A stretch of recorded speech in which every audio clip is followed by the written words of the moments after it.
موجودہ حکومت مزدور کی 25,000 روپے ماہانہ اجرت کے لیے اپنے ہی نوٹیفیکیشن سے فرار ہو گئی۔ معاملے پر مزدور اور محنت کش طبقہ سراپا احتجاج ہے۔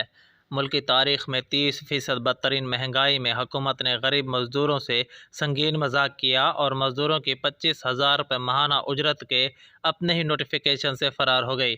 وزیر اعظم نے پہلی تقریر میں کیے گئے اعلان سے بھی یو ٹرن لے لیا ہے۔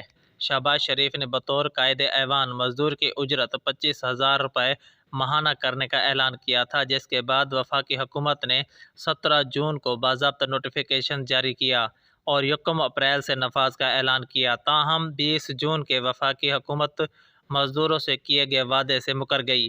20 جون کے نوٹیفیکیشن میں یو ٹرن لے کر وفاق نے 1 جولائی سے اجرت کا لالی پاپ دے دیا، جس پر مزدور اور محنت کش طبقے نے حکومت کی جانب سے وعدہ خلافی پر بھرپور احتجاج کا اعلان کر دیا ہے۔ مزدور یونینز، محنت کش تنظیموں میں وفاقی حکومت کے خلاف احتجاج پر مشاورت جاری ہے۔ صدر انصاف لیبر ونگ رانا عبدالسمیع نے کہا کہ پی ڈی ایم نے 2 ماہ میں معیشت کو برباد کر دیا۔ ملک میں جاری معاشی بدحالی کا ایندھن محنت کشوں کو بنایا جا رہا ہے۔ حکومت نہایت بھونڈے انداز میں مزدوروں کا مذاق بنا رہی ہے۔ وزیر اعظم کے اعلان کے بعد نوٹیفیکیشن میں تبدیلی قابل مذمت ہے۔ انہوں نے کہا، وفاقی حکومت 20 جون کے نوٹیفیکیشنز فوری واپس لے اور اضافے کا وعدہ پورا کرے۔